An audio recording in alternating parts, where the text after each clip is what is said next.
Welcome to lecture number 10. So, in last lecture I had mentioned that if time remains we will cover this conductivity in relation to band structure. So, now let me try to do it in this lecture, and then I will make some comments on conductivity of materials in this lecture.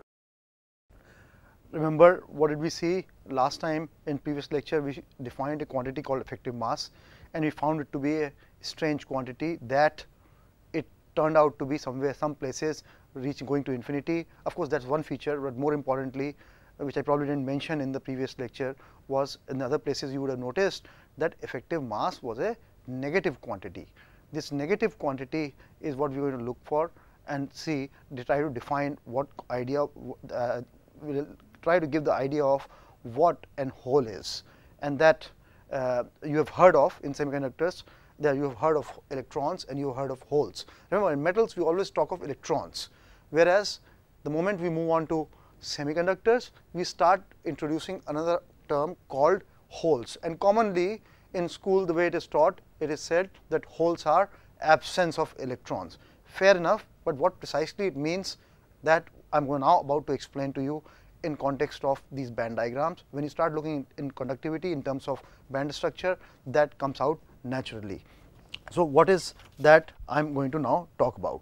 Let us look at it again. Let us look at the band structure. Let us look at a hypothetical schematic of a band structure. We again plot our band structure just like we did for nearly free electrons. So, let us do that and let us look at what happens. I am going to plot 4 different bands. So, I am going to take this line E versus K curve. Here is E versus K diagram which I am plotting, and in that I am going to plot out here again up to in the first Brillouin zone only. So, I am marking the first Brillouin zone. This is K and this is energy, and here is K by 2 and minus K by 2 showing the Brillouin zone. Here is 0. So, that is the Brillouin zone. I am now going to draw 4 different bands, and remember, just like we did in nearly free electron, I am going to draw those bands right here. It is not important what the precise shape of the band structure is, what exactly the band structure is, but I am just for as a schematic I am going to put down 4 different bands whose shape and nature will be exactly like that we derived in a nearly free electron theory, like electronic penny model. So, let me draw that first. Now, those let us draw it like this.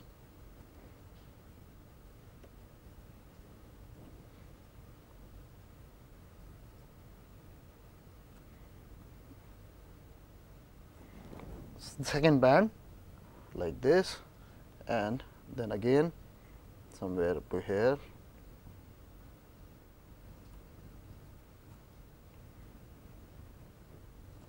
and then again somewhere up to something like this. These are my 4 bands, let us say. What does that mean? That means these are allowed energies. That means up to here these are allowed energies. There is a gap in between, then these are allowed energies, there is a gap in between, these are allowed energies right here, these are the allowed energies, and then there is a gap in between. So, you can keep seeing gaps in between, and then these are the called bands. So, these are the energy bands right here, right here, right here, right here are the allowed energies. This corresponds to this point right here, and this is of course is right here. So, these are the bands, allowed values of energies, and band gap in between energies which are not allowed for electrons. So, those are the band gaps. Okay. Now, what we are going to do is we are going to start placing electrons on these. So, in order to place electrons, let us choose 2 different colors. Let us say we choose red color for electrons. So, here is an electron, and I am going to place electron here, I am going to place electron here, I am going to place electron here, here, here, here, and let us say here.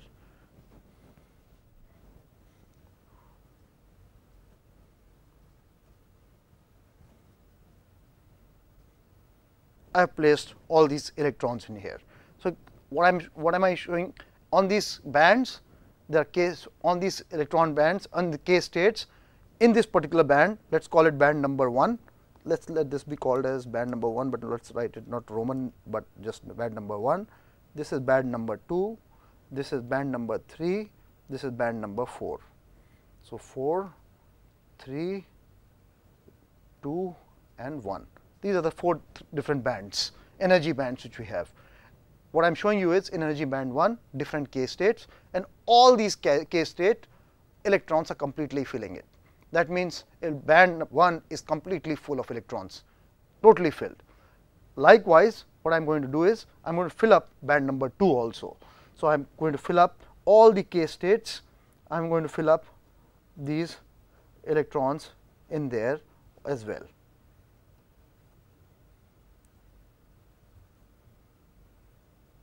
Even this band number 2 is completely full. Band number 2 is completely full with electrons. I have put all the electrons in there. What about band number 3 and band number 4? Let us say band number 3 and band number 4 are completely empty. There are no electrons in band number. So, what I am showing you is band 1 and 2 are full of electrons, and 3 and 4 are empty. So, that is what the picture is. Now, let us say this is picture, let us say 0 K at 0 Kelvin, that is the temperature, and bands are completely full, and that is what the picture is. Now, suppose I go to room temperature, and in this case what happens, since there is some thermal energy, some electrons which are sitting right at the top of the band, right here, says this electron has the highest energy here, it is sitting at the top of the band, and these electrons which are sitting on the top of the band can now begin to jump. Suppose they begin to jump into the next higher band. So, this next higher band they jump. So, let us draw that picture also. So, if I draw with that picture, then I quickly draw identical picture like this, and this is the first Brillouin zone which I am drawing right here. So, E versus K diagram, again K by 2 and minus K by 2. If I draw this minus K by 2 and then I draw the same bands like this.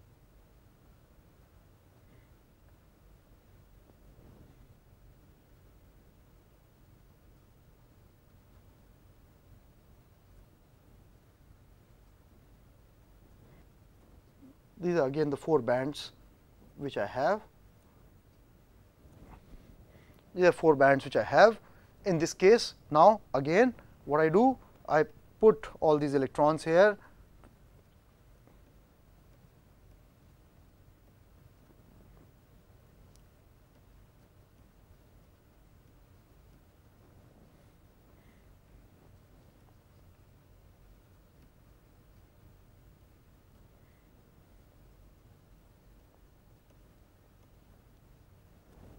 And what I have done is, what I am going to do is, I am going to cause 3 of these electrons to jump up there, because I am at room temperature now, and what I will do is with the green pen, green dots, I am going to show here 3 states which have become empty. These electrons have jumped up into band number 3, and now the band number 2 is partially empty, and this is the picture at room temperature. Let us say at room temperature.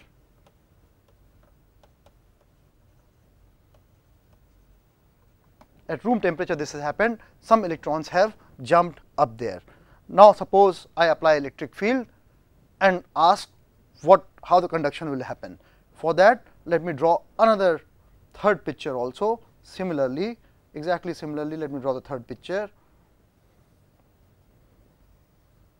This is K by 2 minus K by 2, 0, and on top of that now I am imposing a electric field. I am applying electric field in, let us say, in K direction. So, if I do that, what will happen?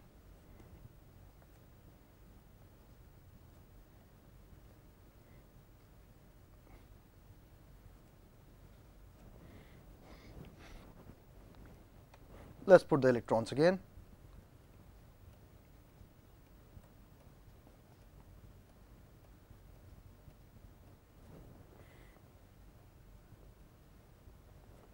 Now, what I am going to do is, when I apply the electric field, let us say these electrons have drifted on one side. So, I am going to draw this as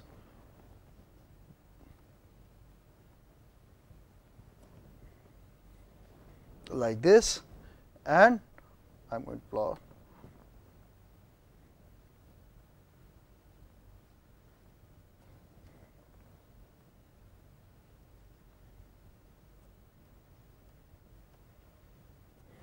like this. This is when electric field is applied.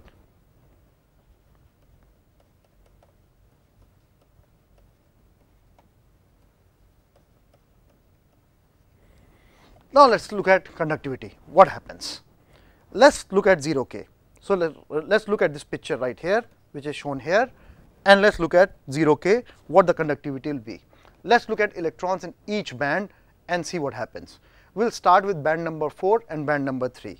So, let us look at this 0 k, bands 3 and 4. Both are empty, hence cannot contribute to conduction. So, they cannot contribute to conduction. What that means is empty bands do not conduct. That is the conclusion. Clearly, if a band does not have electrons, how can it conduct? Those are energy states available, but if they are not occupied by electrons, electrons are not there, in that case we cannot have any conduction through those bands. So, band number 3 and 4 in 0 k, this picture right here is 0 k, therefore, cannot conduct. In band number 3 right here and 4 cannot conduct. What about band number 1 and 2? So, let us look at bands 1 and 2 at 0 k. Bands 1 and 2, they are completely full.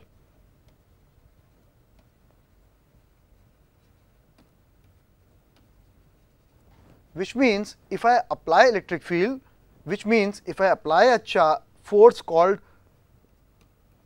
this force on an electron, then that should cause, remember, H should be dk dt, rate of change of momentum. That is what that means. In time, the k state should change. So much so, you will recall, then k state at some time tau should be equal to, that quantity should be equal to at 0 time whatever the state initially was. If I apply an electric field, in that case k tau should be equal to k 0 plus some quantity minus q E by h bar into tau. And remember, tau was that time, that average time which holds the Fermi sphere in its place because of scattering, different scattering process. You will recall those we covered in lecture number 3 or 4, something like that. We have written down this equation. That means k state will change for electron as we apply electric field. However, since bands are full, since bands are completely full, therefore, there is no space for electron to move. Since bands are full, there is no k state available for an electron to go into or move into, and therefore, this electron cannot move. An example will be, imagine a class, there are many chairs, these chairs are like energy states. Now, if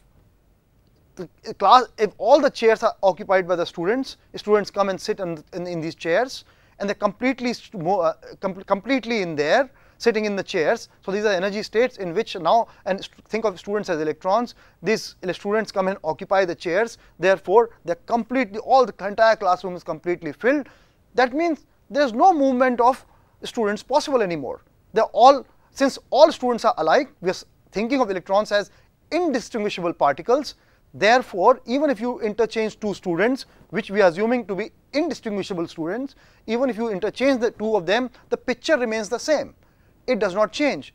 In a sense, nothing has changed even if you interchange two students, because they were indistinguishable students. Similarly, electrons are indistinguishable. So if they are on energy state, even if you interchange them, that does not make a difference. Just that effectively they have not moved. If the band is completely full of electrons, then it cannot change its K state, and therefore you can see that completely full bands cannot conduct. Filled bands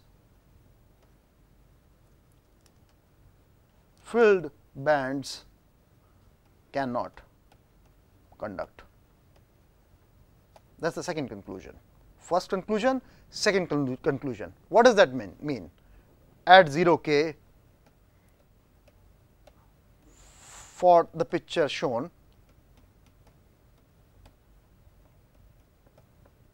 what is that? Which picture we are talking about? This picture, the first picture right here, at 0 K, in which band number 1 and 2 is completely full and band number 3 and 4 is completely empty. You cannot have conduction. You cannot have conduction because of that reason.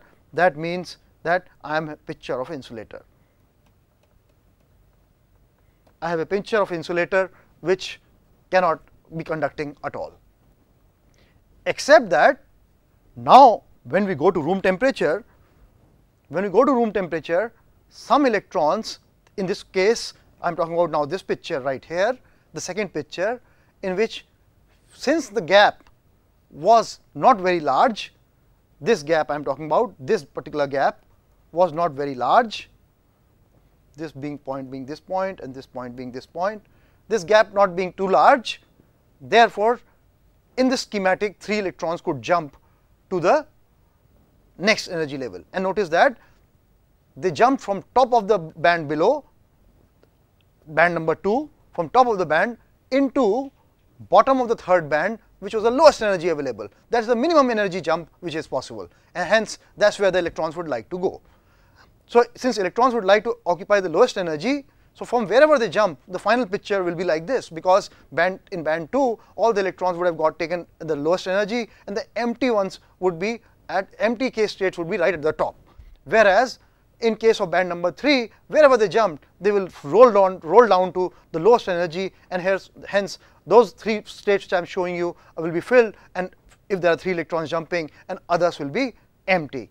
If that is the case, clearly in this picture now, let us go to this picture at room temperature. At room temperature, so we talk at room temperature. Now our picture is band 1 is filled, completely filled, cannot conduct. That is a conclusion we already know. This cannot conduct and hence cannot contribute to current. Band number 4 is empty, is completely empty, cannot. You can see that band number 1 is completely full, band number 4 is completely empty. So therefore neither of these two bands can contribute to current at all. So cannot, instead of saying cannot conduct, I should really say cannot contribute to current. Cannot contribute to current. But now see, if you look at band number 2, band number 3 and band number 2, these band number 3 and band number 2, now you see they are partially filled. Band number 2 in this schematic has 3 empty states, and band number 3 has 3 electrons and rest of the states are empty. So these bands now, number 2 and 3, could possibly conduct, and when I have applied electric field, therefore you can see that K states begin to change, as I have shown you in the third picture. So what is this current is essentially that I want to show you that how does conduction happen in band number 2 and band number 3. So let's start looking at it. So let's say nearly empty band. Let's look at band number 3. its characteristic is nearly empty, but not completely empty. Band number 3 has some electrons. Band number 3 has some electrons right here, right here. In this case, or in this case right here, band number 3 now has some electrons. It's mostly empty, but it has few electrons. If that's the case, then what happens? In that case, if I write the current in band number 3 and I'll call it band number 3, if I think of a one dimensional example, let's say one dimensional 1D dimensional solid is what we are talking about, let us say, whose length is L. L is the length of that solid. In that case, I'll write the current in through this band, because current contribution from band number 3 as being equal to minus Q being the charge. So, Q by L is the charge density, and summation of all the velocities where I is on the filled states, the states which are filled. The states which are filled, if I multiply by the velocity of those electrons, so there are 3 electrons I have shown, so this summation is over 3 electrons, the states on which it is filled, and then this will give you the current, which this will give you the current I3. So, it will start contributing to current. Now, this contributes to current.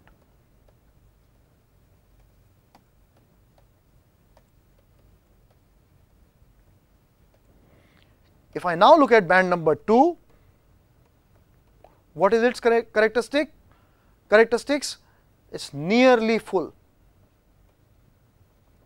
If you look at this picture, you see green dots, which are green open circles, which are showing you the empty states, but other than that, it's almost completely full. So, therefore, it's nearly completely full. If I look at this particular band, then what the current will be? Same way, I can write this current I2 to be equal to minus Q as the charge divided by L gives me the charge density, linear charge density, multiplied by the velocities I, which is filled, I which is filled over filled states. Now, I can do a trick. How many electrons are there? Recall that whatever is the number of primitive cells, in a material, that many K states are available in the first Brillouin zone. That was the consequence of Bloch's theorem, which I had taught to you, that whatever is the number of primitive cells, and if we are talking about only one atom in a primitive cell, if such is the case, in that case, then we will have whatever is the number of atoms, we will have that many number of K states in the first Brillouin zone. Since number of primitive cell in a material would be on order of Avogadro number, give and take one order magnitude, 10 to the power 23, 10 to the power 22 per centimeter cube is the density of atoms.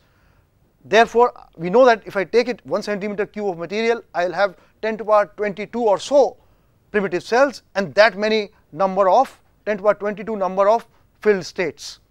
If so, in order to compute this current I2, since this is nearly full, only few empty states, therefore, I must carry out this summation over all the filled state, almost Avogadro number of states, I must carry out this summation. I can play a trick. Recall that what is Vi? Wherever the electron is, Vi we have defined as 1 over h bar del E by del Ki. That is what we defined as the velocity of electron, if electron is occupying a state called Ki. If it is occupying, then that is the velocity.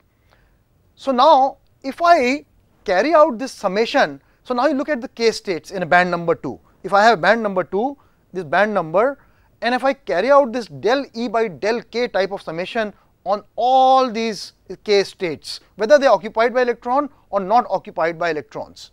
So, then I am going to write this as del 1 over h bar. So, I am going to write this as 1 over h bar del E by del K Ki over all summation over all filled states plus I will do this as summation over 1 over h del E by del K I of over all the unfilled states or empty states, or let me call it empty states, then this quantity should be equal to 0. This quantity should be equal to 0. Why? Remember, what I am carrying out is essentially this is equal to, or I should write even one more step before I do this. I should write this as over all the k state in a band. In a band, this should be equal to 1 over h bar del E by del K I, and that quantity should be equal to 0. Clearly, filled plus empty means all.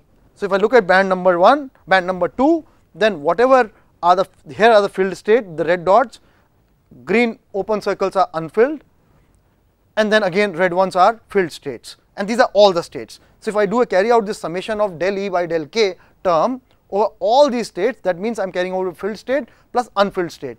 But notice that for every k state here whose velocity I always have exactly negative velocity of that on the other side. If you wish, I will show you in this another picture here. Let us go back to this picture. If you will see that for every velocity here, I am showing you here, this portion here, whatever is the velocity, exactly symmetrical, because about k equal to 0, I will find a point where there is a negative velocity. If for every positive velocity here like this, I will have a negative velocity. For where the E versus k curve, since it is symmetric about k equal to 0, for every quantity del E by del K I on one side, for the negative K I for same value, same negative k value, I will have exactly same magnitude but a negative sign.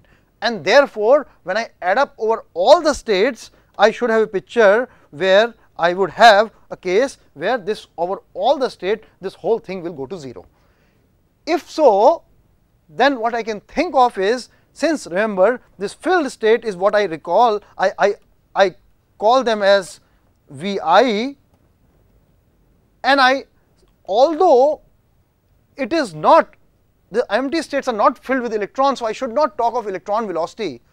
But if I think of this quantity as velocity of some hypothetical particle, those green open circles which I have shown you, then I can think of this as empty, and I can write Vi of those particles, which I define as this basically same in the same way. About this 1 by h del E by del K I, I define then velocity of those hypothetical particles. Then I will say that this quantity is equal to 0. If so, I can now substitute this quantity in here. I can substitute in this quantity in here, and that I will do in the next page. So, I will write this I2 current, in which I will replace this I2 by this empty sites velocity, negative of that. So, I will write I2 as equal to minus Q by L. The way I have written is I filled Vi, but then I can write this same thing as plus Q by L I on empty states Vi. Now notice, what have I achieved? What I have achieved is that instead of having to carry out the summation on Avogadro number of particles in band number 2, in band number 2, instead of carrying out summation over Avogadro number of particles because it is nearly full, I can get the same value of current by carrying out this summation over not the filled states, but over the empty states. I can carry out this summation over the empty states, except in that case I will have to change the sign of the charge. In that case I will have to change the sign of the charge, and also I will replace in future mass also by a positive quantity. In that case, what I define this hypothetical particle. So, if I carry out the summation over empty states, if I think of them to be occupying on a hypothetical particles which are empty states, in that case, in such cases like band 2, I can define a quantity called holes, which have now positive charge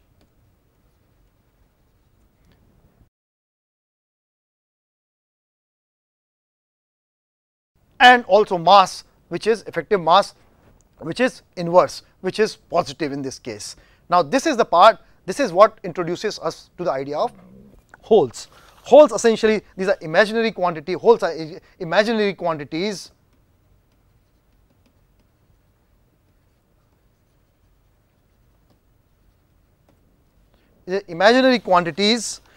which help us in calculating the currents, which I would like to show you from this plot here. Recall that, now notice what happened. If you look at the solid curve, E versus K, remember I was showing you in this case, I was showing you 3 dots here. Look at the effective mass here, look at the effective mass of solid lines. Effective mass here was negative, was a negative quantity. Wherever the slope of the curvature of E versus K curve is concave downwards, which is right here in this case, or in case of dotted lines it is right here, or in case of dotted lines right here, we find negative masses. In dotted lines right here we find negative effective mass. This negative effective mass can be treated as a positive quantity, we can convert it positive, and thought of to be occupied by a imaginary particle which has a positive charge, that is when it is empty, that is the empty places. So, remember, if electrons goes away, then where will holes like to live? Empty states would like to live, because since electrons would like to lower its energy, they will roll down to lowest possible energies. So, all the empty states would show up at the top of these bands. So, you can think of that whole energy is lowest at the top of the band, and hence they would like to reside where the curvatures are concave downwards. In such cases, effective mass of electron is a negative quantity, but you can think of effective mass of a hole therefore to be a positive quantity, and it carries a charge which is positive, and you make the charge to be positive because so that you can compute the current by carrying out addition only on the unfilled states rather than on the filled states. So, that is the basic idea of introduction of these holes. So, these holes are basically imaginary quantities where electrons are not, and the advantage you take is that instead of in band number 2, wherever you have fewer number of empty states, instead of carrying out summation over Avogadro number of filled states which are right here and here, you could carry out this summation only on the unfilled states and still get the same current I2. That is what I have proved to you, and hence defined electrons, and in process defined the idea of electrons and holes. Alright, if that is the case, then let us go back to this picture and see what happens. So, you are free to take a picture. So, now if I conclude all these together, empty bands do not contribute to total current. Filled bands do not contribute to total current, and total current of course in this picture is I1 plus I2 plus I3 plus I4 because of all 4 bands. Nearly empty band contribute to current, and what? Take the picture of electrons conducting. Take the picture of electrons conducting. Why? Because there are few electrons, nearly empty, there are few electrons. You have to carry out summation over few electrons only. In case of nearly filled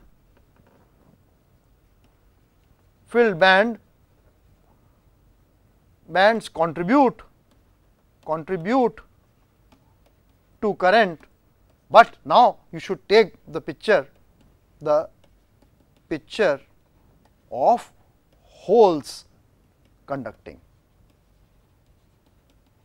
This way you will have to carry out summation over only fewer particles. The point being that whenever you see curvatures of this type, concave downwards, it is worthwhile to think of holes conducting rather than electrons conducting. Wherever curvatures are concave upwards, in that case it is worthwhile taking picture of electrons conducting, because electrons will be sitting at the bottom of the band and only few of them are there. And therefore you can, so in other words, you can take a picture, so you can take a picture of in a band, you can imagine electrons to be conducting or the holes, but not both. For example, in I2 band we took a picture of holes, in I3 for calculation of, in band number 3 for calculation of current I3 we took picture of electrons. So, but you cannot mix them up. Once you say band 3 you want to talk of electrons, then you have to stick to electrons only. When you want to talk in terms of holes, then you can talk in terms of holes for band 2. So, in a material for a particular band you can talk of electrons or holes, but not both in same band. That is basically the conclusion, and that now you can see why in semiconductors in valence band, what you call as valence band, you think in terms of holes, because there were very few of them. Otherwise valence band is full of electrons, and hence you speak in terms of holes. Whereas in conduction band you speak in terms of, in semiconductors you speak in terms of electrons, and that is because there are very few electrons. Rest of the states are empty like holes. You could in conduction band talk of holes because it is completely empty, but then you will have to carry out summation over Avogadro number of empty states. Similarly, in conduction, in valence band you can speak in terms of electrons, but then you will have to carry out summation for currents over Avogadro number, and hence preference is for holes in valence band and electrons in conduction band. Holes, you can now imagine, is a mathematical quantity, a derived quantity, an absence of electrons where charge and effective masses are replaced according to the curvature of that particular band. So, that is where what I have introduced. In context of this, now we will have a brief comment on conductivity of materials. Okay, so now let us go further. So, I have shown you conductivity in relation to the band structure. So, what I will do is now make few comments on the conductivity of materials, and now we will try to complete the full circle and from where we started. Remember Drude's theory, etc., and we developed further ideas of conductivity, and now we are going to talk in terms of band diagrams in context of band structures. So, just brief comments, some comments I will make briefly in next 5-10 minutes before I end this chapter and move on to the next module, where we will start talking about semiconductors in particular and the carrier densities. So, let's and optical properties of materials. So, what I am going to do is, before that I will make quick comments. So, let us start with alkali metals. Let us use like pen. Let us talk of alkali metals. Remember, these are the materials in which Drude's theory worked fairly well, and even free electron theory worked very well. And what are these materials? These are lithium, there are lithium, sodium and potassium and so on, many other. So, this is 1s2, 2s1, this is neon configuration, and then 3s1, and then this is argon configuration, and then 4s1 and so on. There are other cesium and other materials also in this. This is group 1a materials, and then we also have noble metals such as copper, which have one electron in the outer shell, like noble metals. You can talk of noble metals also, like gold, silver and copper. Also in this category, copper being of course equal to copper having argon configuration times 3d10 and then 4s1. So, basically like potassium, except there are d electrons also involved in it. What happens? This is where Drude's theory and free electron theory worked well. What happened? Why did they work very well? Now remember, now this structure of these particular these materials is BCC. BCC is structure. If BCC is the structure, then the reciprocal lattice is like FCC. Reciprocal lattice is like FCC. And how many electrons per atom? There is only one outer shell electron is 1. So there is one electron which is a conducting electron per atom. And if it is a BCC, and if I look at this now, number of K states that I will have therefore is equal to number of essentially number of primitive cell. Each primitive cell has one lattice point, and since this is a monovalent, in this particular case one lattice site is occupied by only one atom. That means number of atoms is same thing as number of primitive cells. So whatever is the number of atoms, same is number of K states. So if I have n atoms in this, then I have n number of K states in the first Brillouin zone alone. First Brillouin zone has n number of K states. Each K state can take 2 electrons. So I can have 2n electrons filling the first Brillouin zone itself. And how many electrons do I have? If I have n atoms, each atom gives 1 electron, so I have n electrons. What does that mean? First Brillouin zone could have taken 2n electrons, but I have n electrons. That means first Brillouin zone will be only half filled. That is what this means. So if I look at this, then if I look at this, let me show you. If you look at this, since the structure is BCC, that means, what does that mean? That means the reciprocal lattice is like FCC. So this is the reciprocal lattice for a BCC structure right here. Which is the shortest distance in this? The shortest distance in this is gamma to n.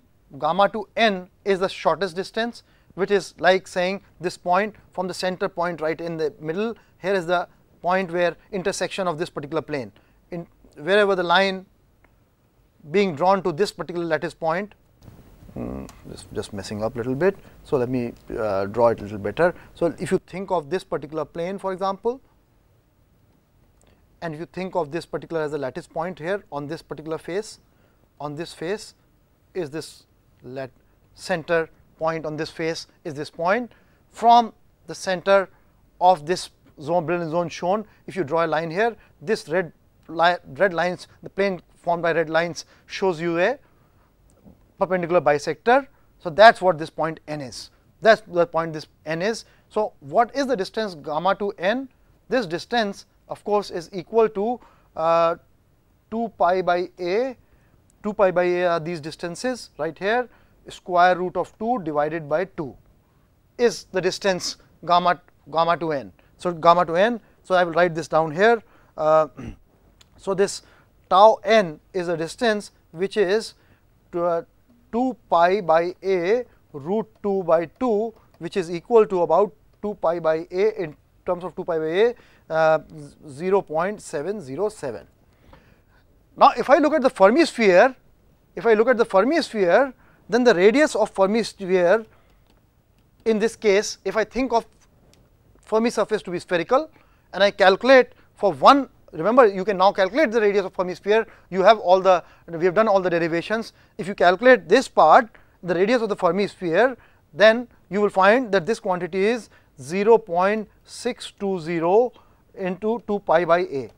Point being, this is smaller than the shortest distance in the Brillouin zone. That means the Fermi sphere will be totally contained in the first Brillouin zone, and since you have only half filled Brillouin zone, so it's in shape of Fermi sphere and partially filled band therefore. So you have partially filled Brillouin zone and hence it can conduct. So this material is a continuous band. First of all, it is a continuous band and it is partially filled. So then partially filled band will conduct, and that is why you had this theory working, all these theories, free electron theories, because the surface itself is a sphere, since it can be contained fully within the Brillouin zone itself, and hence this theory, this alkali metals of group 1a, this theory, Root's theory and free electron theory started working well. Some complications begin to show up when you go to copper. For example, if you go to copper, then instead of thinking of one conducting electron, there are places, if you are more interested, you can look at this electronic properties, the reference I have given you, electronic properties of materials by R.F. Hummel. So you can, there's a reference which has been given to you. You can use this reference, and there's a band diagram for free there's a band diagram shown for copper, and you can read there. I'll state only in words because I want to be brief here. You will find that there are places where d electrons, d bands start coming very close to the s bands, and hence they interfere. They also play a part in conduction. So you might have to think in copper as if there are 11 electrons conducting rather than 1 electron conducting. But yet there are no band gap in this material, and this noble metals also conduct reasonably well. Now if we move on to next picture, which is group 2 divalent metals. If we move to divalent metals,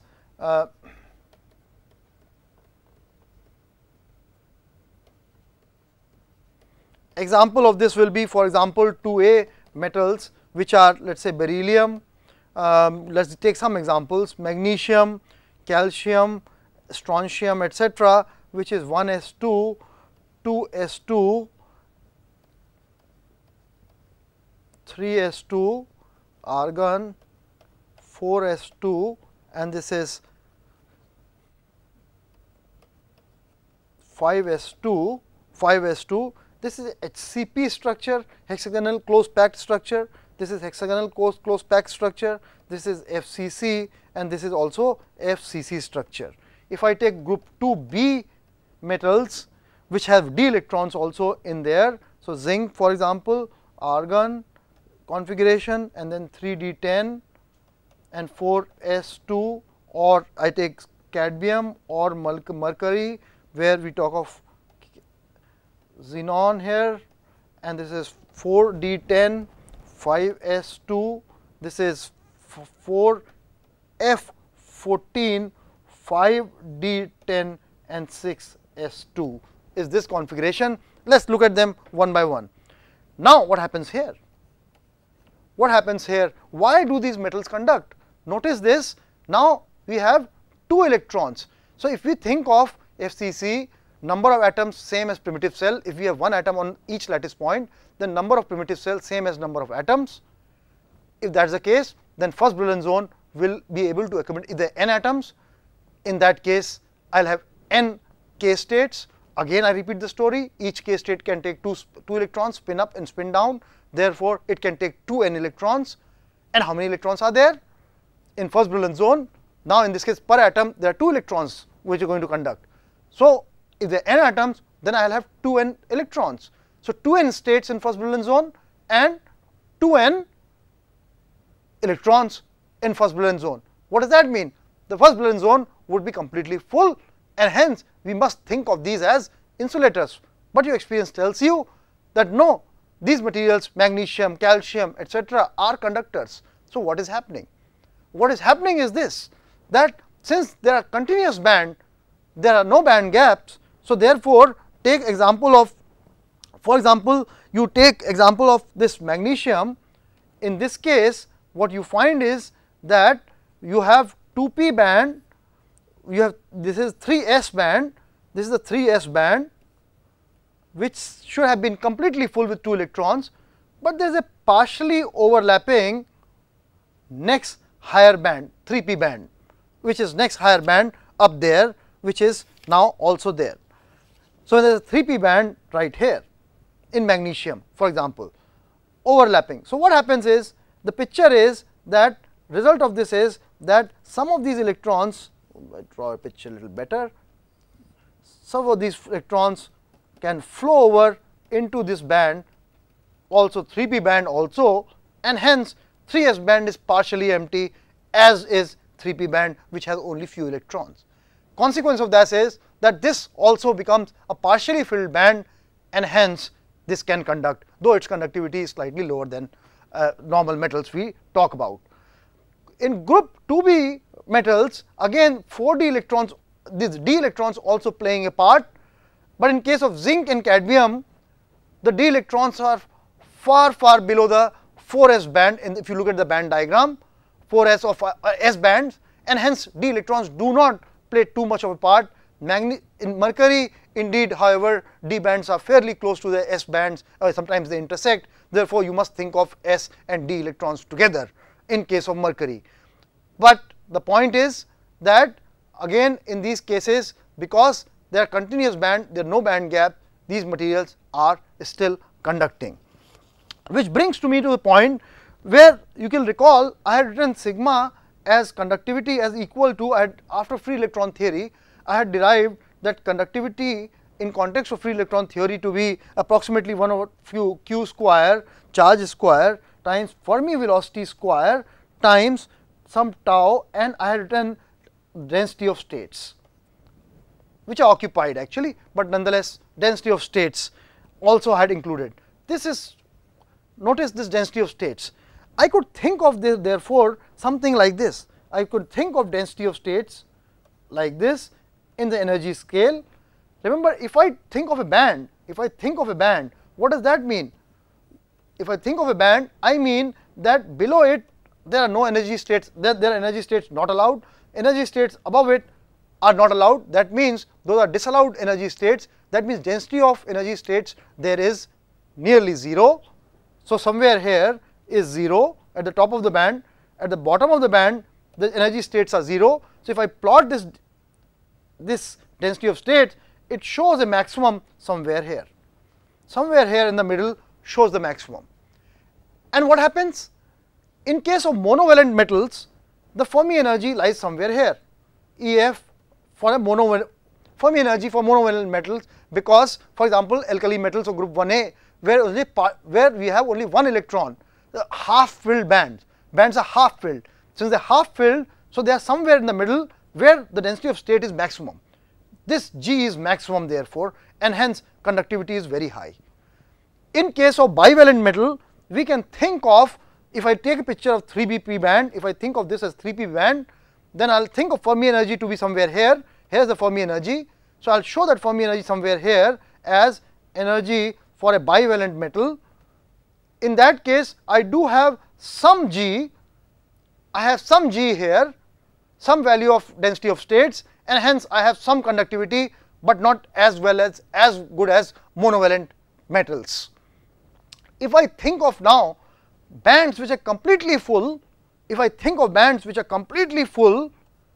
that case Fermi energy somewhere in the top, and I would think of that for such materials EI to be the Fermi energy where density of states is nearly 0, and hence I would think of again conductivity to be very poor in those materials. Let us call them insulator. Therefore, I have written the subscript I for those cases. So, we can take such a picture, show this picture, and from what we have derived for free electron theory, from that formula we can think of conductivity, why there are differences in conductivity in this way.